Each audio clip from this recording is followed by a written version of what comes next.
We're here with Drill and Grill. Everybody hates the dentist, but they love food, they love chefs, so this gets me out of the office to have some fun, do a little talking and a little eating.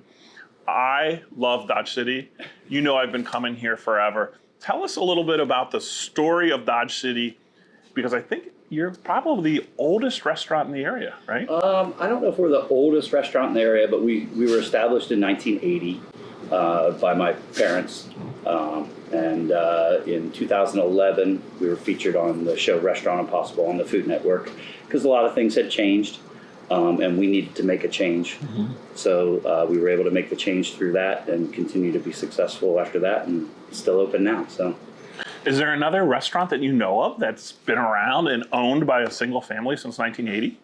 I don't know offhand. Yeah. I mean, I'm sure that there is, but I don't know any offhand. Well, it is an amazing story. And, you know, I think a little interesting twist on this is our families were very good friends growing up. Absolutely. And still remain very good friends. And I remember we actually went on vacation once down to the beach. Yep. And it was like the only days your dad ever took off in like 45 years. He's worked so hard. Yep.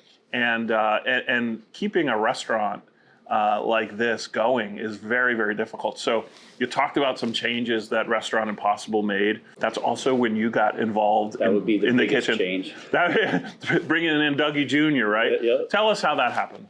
I was working in a trucking company, and I always helped out the family. You know, I'm local. My sister lives in New Jersey, so whenever my parents needed anything, I was always here to help. And I grew up here. Mm-hmm. I mean, I've worked every position since I was a kid.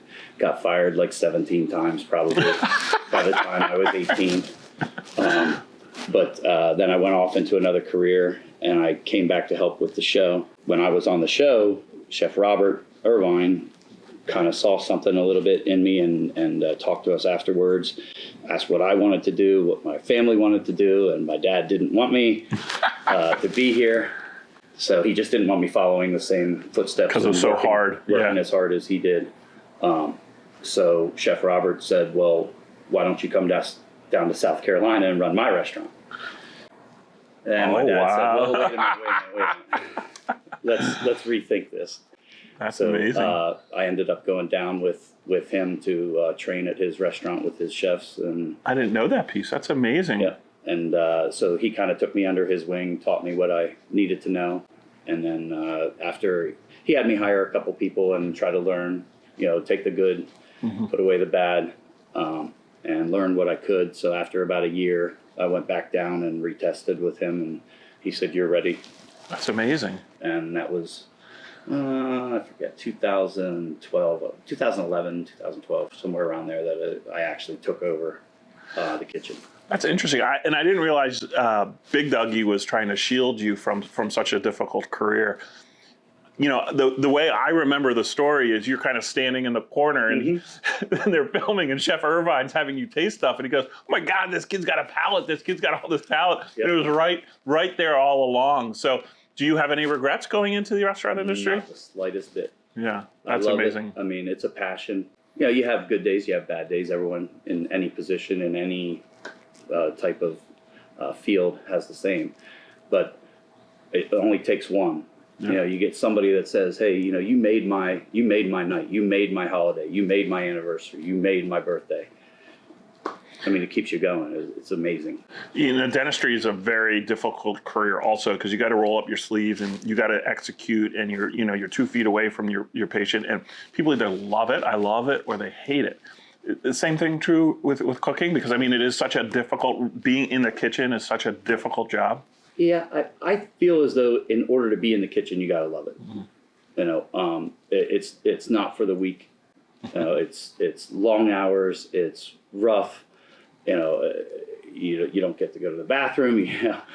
You end up hours without having a drink just because you're going nonstop. Does it go fast? Yeah, it does go Nights fast. are done before you know it. Yeah. Yep. When you're crazy busy, it just keeps going and going and going. So. And you are our local restaurant celebrity. You are a celebrity chef in the Harrisburg area. I think between the story with Restaurant Impossible, which has come back multiple times and followed up because you've done so well. Just here 2 weeks ago. Oh, that's amazing. Love that you have that relationship, but also because of SuperChef. Yep. And how many SuperChef titles do you have? 4. Wow. And I think 3 different years. like you're like the 4 grand champion. You are the first chef to ever be in the SuperChef Hall of Fame. Correct. Now, be honest, was part of that because they wanted to bench you because you were just winning too damn much? We're going to have to ask a beer. Yeah, you'd have to ask somebody else that question. But, I was happy being able to let other people have the opportunity, but You're back I this year. always wanted to compete. So you're coming back. And I believe that some of the chefs that are competing would like a little piece of me. So I could tell you, you're not my first interview. There is definitely a target on your back. They are gunning for Dougie Krick. I was with Big Travis Muma, and I'm so excited because I don't think you two have ever met head to head in the SuperChef. Is that we correct? have. You have? The Okay. first But year. not as champions, maybe. Not as champions. Okay. This is like a heavyweight bout. This is like Ali Foreman. I If you look love at us next to each other, David the Goliath. Yeah. It's not usual that I feel little. But I loved interviewing Travis. It was a ton of fun, quite literally. And we're great friends as well. Yeah. A lot of people think that in the restaurant world or in the chef world that we would compete against each other or have ill will towards each other, which is absolutely not true. If there's somebody that wanted to come in here on a Monday, let's say, and we're closed, I would send them to the other chefs that I know in the area, and they would do the same for me. It's camaraderie. Is that pretty typical? Because I've heard a lot of people say that about you. I think maybe I just know you better. Is that pretty typical with all the chefs in the community, or is that just something you really feel strong? Okay. I would say 90%. It takes a little bit of time to develop that. When you're new and you're starting off in it, you might be a little bit more standoffish. But for the most part, once you get into it for a little while and you meet the different people, you completely, gain respect right away for everybody. It's a great community. That's awesome. You are in your family, you're chef owners, right? So is that, as a dentist, I'm a owner operator. That's a lot of responsibility. Do you like that part of it, the back end part of it, or do you wish sometimes you were just cooking? I like both sides of it. Okay. Sometimes you need a little bit of a break from the cooking. And what's great about being the chef owner style is you can teach. So you can teach people how to do what you do. You can delegate. You can do different things, and you can create more people that are excited about the industry and what we do. You ever thought of having your own show? No. I mean, you're talking about teaching. I mean, you're a great interview. You look great on those billboards when you win Super Chef. I don't know, man. Chef Irvine better think about that. I think you two would make a great duo. We talked about it a little bit. Though. Oh, do tell. Come on. What's happening? We mentioned it about being, doing different competition shows and things like that. And that would be freaking awesome. Let's put that on hold for a little while. And I got a lot. He's got a lot going on. I got a lot going on. So I think one thing about being an owner operator and having this restaurant in your family for almost 50 years, there's a consistency and people know. I heard once, the food brings people in, but the way you make them feel, the way you treat them is what brings them back. That's always been the way my family has felt coming in here. Very true. How many people say, is Chef Dougie in? Do you get that a lot? A few times, yeah.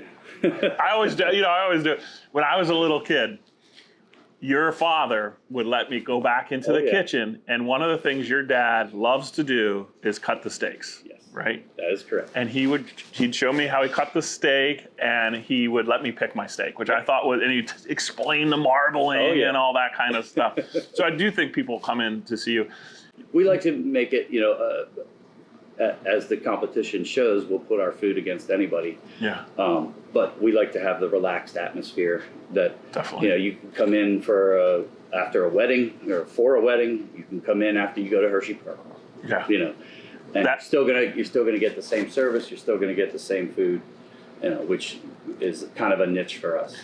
I've described this as like fine dining in a place that just feels like home, right? It is like I love how you say you come in right after you go to Hershey Park. Exactly. Sometimes you just want the good food without having to do all the other stuff. I love that. What's it like working with Dad? I worked with Dad. Yeah. So, yeah. It's a challenge, you know, but it's still good at the same time. You know, you can have an argument, you can disagree about something, and no matter what, you're still showing up the next day. Yeah. You know, so I cherish it. I'm glad that I'm a part of it, and you know, family is something that's important to me, and everybody that is a part of our restaurant is a part of our family. That's amazing. But you know, I get to spend every day with my dad. And that's a tight little office, and your dad's a big guy. I was just back there. That's a tight little office. It's a little tight. And you sit back to back. So when I came out of dental school for 10 years, I shared a little office with my father, and we sat back to back. What I think is just so neat. He sits, I'm usually. Yeah. That was opposite in our case. My dad was the one working, I was the one sitting. But what is so neat is, you know your father as a father. And most people know their dads as dads. But then to know my dad as a colleague was just a totally different, it's a totally different relationship and a totally different appreciation. And I think it also led to like a friendship, which is really cool. And you gain a lot of appreciation for what they do. Nobody, yes, exactly. And then, you know, I think when we look back on that, man, that time we've had is just huge, freaking incredible. And it is really cool sitting here because, you know, your sister was in my grade, your brother was in my grade. Yeah. I remember being, and this is another kind of leads to another question for you. When you were little, you and my brother played football together. Absolutely.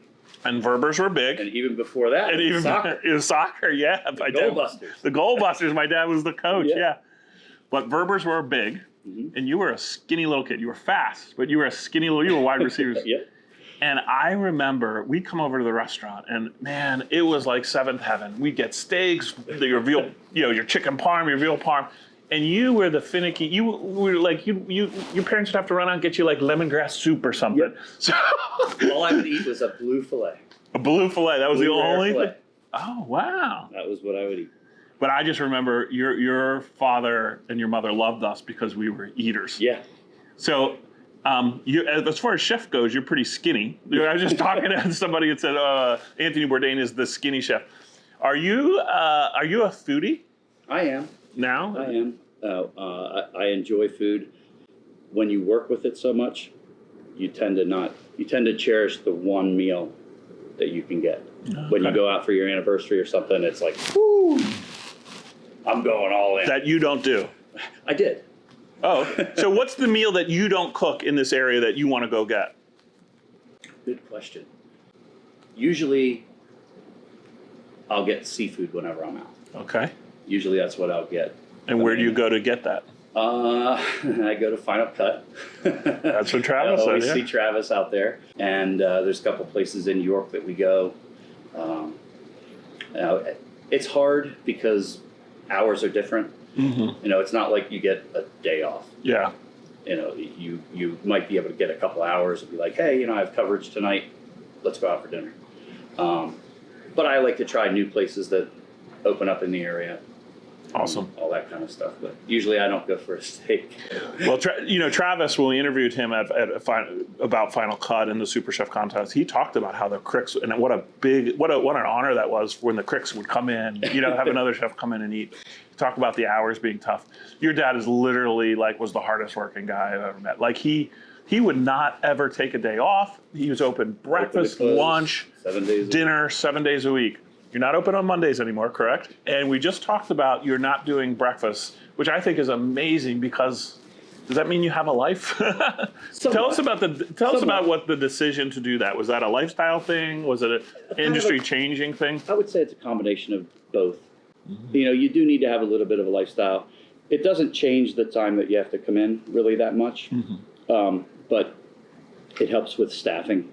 That's probably the main thing. And how much product you have to hold. Yeah. So those are probably the two big decisions Business side. that led to that. But Mondays definitely were an important thing so that my dad could get time. I'm still here all day on Monday. Okay. But I mean, I'm doing my office work and setting catering. So your dad's idea of retirement is 6 days a week instead of 7. For now, yeah. So hopefully I can get him to 5 next year. Good luck. One day a year.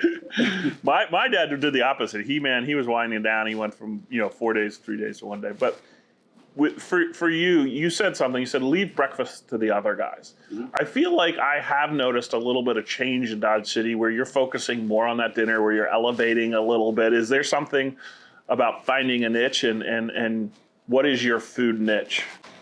Our food niche would be casual fine dining. Yeah. So, putting the best food that we can on a plate, as fresh as possible. Not having, things sitting in a freezer or anything like that, and keeping the menu limited so that we don't have to have all those things. Cost is a huge thing in this business right now. Huge. And some people understand it because they go to the grocery store. Other people don't understand it. Yeah. I used to pay $4 for a burger. Good luck. You can't get a burger at McDonald's for $4 anymore. Exactly. But that's a tough part of it. But you have.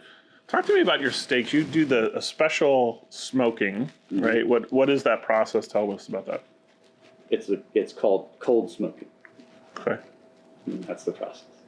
It's secret? Is it secret? It is. Oh, wow. All right. Well, so just makes our steaks unique. Well, they are excellent. So that's what I order when I come in. When you're doing something like SuperChef, mm-hmm. right? So you're serving 600 people. Mm-hmm. What's your strategy? Is it an ingredient thing? Is it a presentation thing? Like, how do you? What changes when you're doing a competition for 600 people versus made to order? Good, very good question. There's a lot that goes into that. Number one, you got to think of how fast you can get things out to people, because you don't want to do something that takes 3 minutes to make it, and you've got 100 people standing in your line. You want people, and then people go away. Right. So you want to be able to have it as much as you can ready, but not pre-ready. When it's already plated on a big platter and they just bring it out, people aren't as interested in that as when they see you actually cooking something. So it's a little bit of a show, a presentation kind of demonstration thing that you absolutely. do. So that's having cool. That is a key, because it definitely draws a crowd towards you. People smell it, people see it. So that's a good thing. I try to do a combination so that it's not, so somebody's not, oh, I don't eat fish, so I'm not going to try that. Gotcha. Oh, I don't eat beef, so I'm not going to try that. So I try to do a combination of something that gives two pieces of the puzzle. And, gotcha. Dessert is always what I consider the most creative one. So that's you did you did a sushi thing that was made. It had no fish in it, and I mean it was like sushi. blue. Yeah, dessert sushi. Like I think it was fruit and all this stuff, but it just blew our mind. And I think creativity, man. You just checked all the points on that one and ran away with it. That was the only award that I had never won, so I was glad to win. Strategy. Yeah. All right, so go from cooking for 600 people, set a table with 4 people that, dead or alive, if you could have 4 people walk into Dodge City to cook for, who are those 4 people? Caught me off guard with that one. No, I don't know. There's been one person that multiple chefs have said, but this has been a hard question for everyone. I don't think it would be any of the chefs. I mean, I've already cooked for Chef Robert, multiple times. So I would probably say different celebrities. You know who the one people said the most? Anthony Bourdain. Really? Yeah, I think that makes sense. It's interesting. Yeah, he's cool. He's a great guy, excellent chef. But I would rather cook for somebody who has never had, I wouldn't say a celebrity or anything like that. I would say, somebody who is maybe local. I don't know, maybe the governor or something. You did a dinner for me and some other local business friends I had, and we were going to see a fight, mm-hmm. And so we came in for a pre-fight meal, and when you did different rounds. Yep. And we did a themed menu. Absolutely. It was amazing. You had elk sliders and all this stuff, like really, really creative things. What's the craziest thing you serve, or the craziest thing you've cooked? Whew. I would say probably either emu or camel would probably be the two most different things. Are they good? I've done. Yeah. I mean, emu's very lean. Okay. So how do you serve emu? I did a... I keep thinking of that poor bird in that commercial. You're serving up the emu. We did a burger. We might have to edit this out. We're going to get... We did a burger, and we did meatballs. We did that. Usually it was ground. Okay. The other one, which is very similar, is ostrich. Ostrich fillet is fantastic, so that's a good one. It's always fun during the outdoor show because we get to bring in all types of different wild game. Yeah. Wild game, alligator, gumbo, and all those different things. So. Oh, that's cool. I was at Reading Terminal Market, and I had an alligator gumbo, and that was fantastic. All right, well, but I've never had emu, and we might have to edit the emu out if we don't want to lose Liberty Mutual as a sponsor. All right. So, who do you think your toughest competition is going to be in the Super Chef? I believe I'm pretty head-to-head with Travis. Travis. All right. Yeah. Like I said, Travis has Battle been of talking Titans. a little trash back and forth to each other. Oh, I love it. So we're getting ready. I know there's a lot of new competitors that I haven't seen before. Yeah. So I'm excited to see what they can bring to the table. I'm just excited to be able to compete again. So that's. What a great event, right? So many different people get it to come in and try your food. We help local nonprofits. A Beer and Tanya are great with the charities they're doing. We love everything that Events by Eye Candy does. Do you find that people come and find you for the first time there, though? 100%. Yeah. Yep. We've gained tons of customers through the event. Yeah, that's amazing. And then they become repeat, which is what you need. It's a win-win. Yep, I love absolutely. it. Helps the small business, helps the community. All right, we got some rapid-fire questions for you here, okay? Sweet or savory?